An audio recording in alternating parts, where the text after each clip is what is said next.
We apologise for the poor sound quality. This is due to the significant background noise levels in the forge. Whenever you're making shoes, this is your workplace, this is your desk.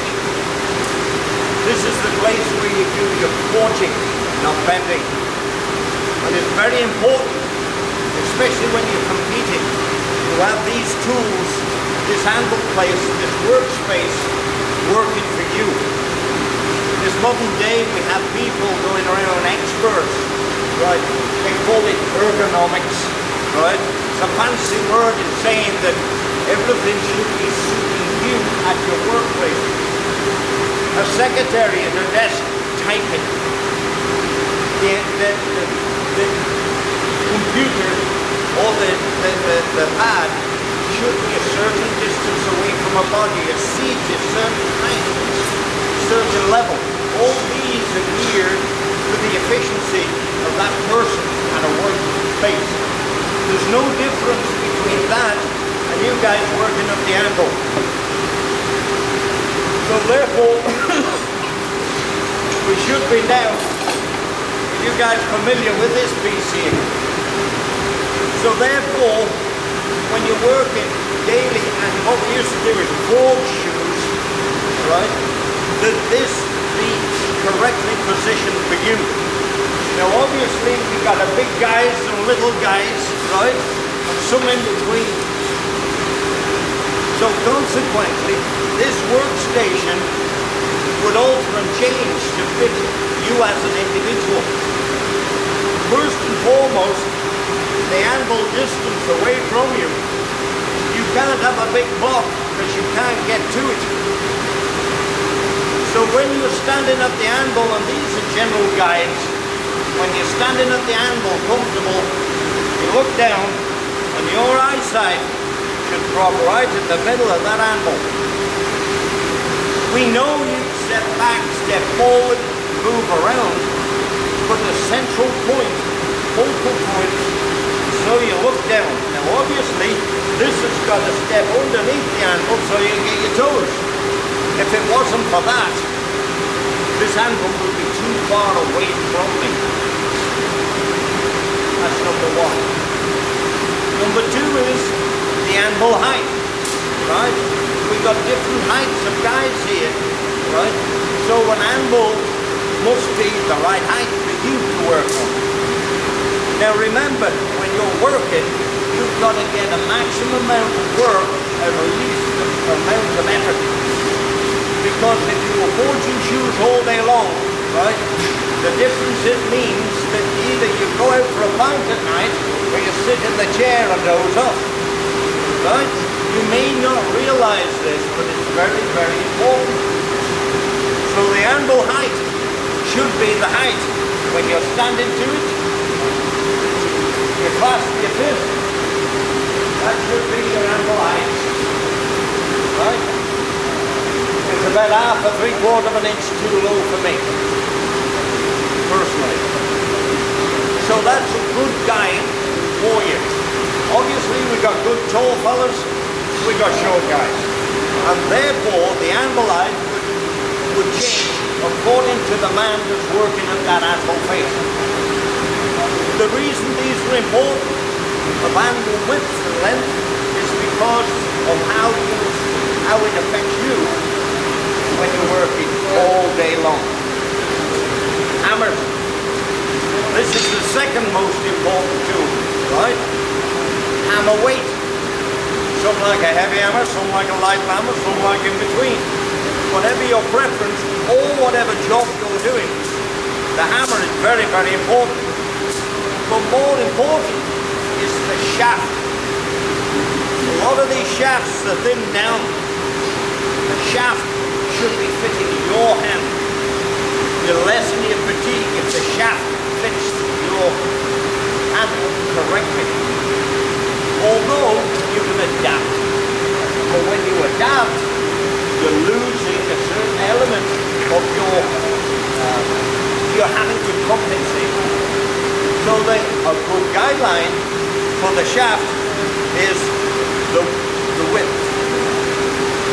Close it around your hand, And if this touches your skin and buries in like that, it's too thin. This should go around and just touch there when you squeeze it.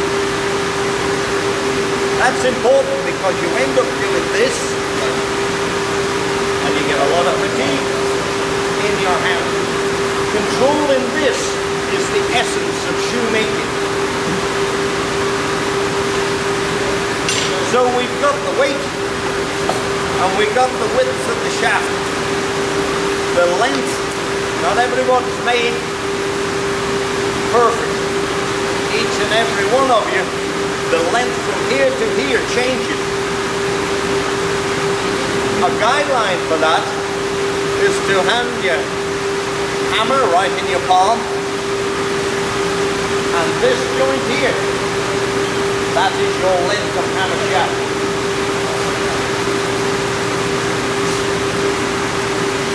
Right? Obviously, for me, that's 3 inches too long. Right? Now, why is that so important? Why is this so important? Because of efficiency, because of controlling this. The length part of it, right, is an extension of your arm, right, and the balance of the weight to your hand to the end of the shaft. That's how that works. This is too long for me, although you can adapt to it. But from apprentice standpoint, these are very, very important, right? So we'll go over it again. The anvil, make sure you look down the center of it. The height to fit you, the weight of the hammer, appropriately to the job that you're working, right? The width of the shaft, so that if you can put your hand in there and turn it, it's too thin. You've got no grip. So that means to say, you're tightening up your grip to hold it and control it. Now, all of you apprentices, do that till I say stop. Right? Do it. Do it right now. Because that is, right, before too long it'll ache. Because as it aches, you're losing control of this. Right? That's it. The length is important. So when you have that in your hand and it's coming down to the correct height, if that hammer is coming down squarely and between the center of this shaft, that is the amount of impact you're getting off your blow. You don't need that much. That'll do it. So if you look at these very, very simple things, these elementary things, because they're so simple and so elementary, we want to make these big corking wedges and these fancy shoes and beautiful. But you know how you get there? This is it. Quoting a very good friend of mine, back to basics. You'll have to excuse me. Can I just add a bit so you can give your throat a rest? No. This is a quote from Bob Marshall. Back to basics. After you say.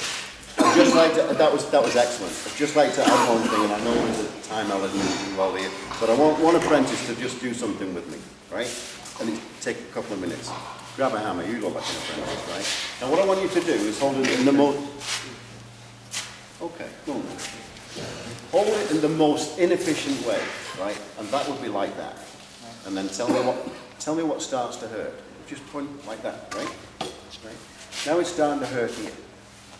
It will, eventually, right? Now to take the weight away, it's like people are training a show jumper and so forth. How many times have you seen these trainers? They'll get one of the poles from a jump, right?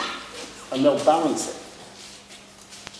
right? You balance the pole like that, it takes all the weight away, right? Now think how many hammer blows come down in a day. It's a lot.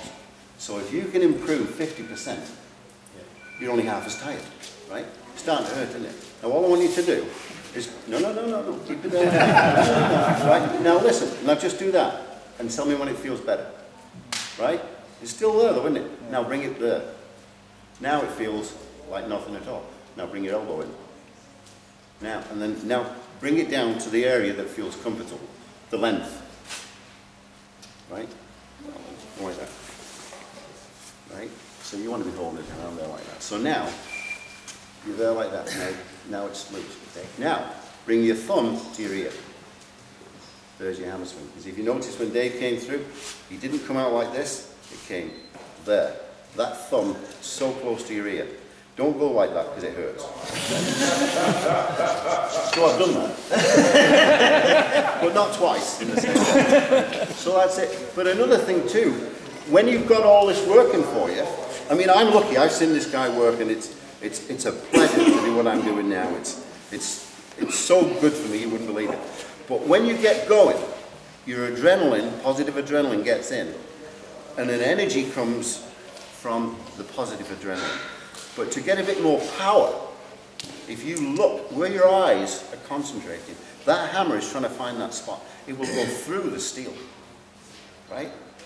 And if you stand square at your anvil, that's fine. Everything's going for you. But if you want a little bit more, instead of going here like that, right? Now I don't play golf, but there's only a certain spot you can put that golf club, right? And it's sweet. But if I want a bit more power, all I do is soften my knees. And it comes right through the center. Right through. And that's why when you get older, like us all nowadays, we can still make roasters. You don't have to make one every day, right? It might be 5 or 6 years, but that energy's still there. So I just wanted to add that. And I mean, it's excellent what David was saying, but that swing, and it's a follow through. And another way of doing it, let go of that little finger. And then, boy, I'll tell you what, you let go of that, just soften that little finger, and that will come through like you will not believe. It goes through it. I actually magnetized the 200-pound anvil. And there was a fellow from the States that he said, I know how that got magnetized. He was watching me forge. And he said, your hammer went straight through to the center, and it actually changed the molecules. And the magnet, the anvil, he's still got it, and it is magnetized. You can throw dust on it, and there's a circle there. And that's the energy going through it. That's how much you can get out of it. I just want to thank you.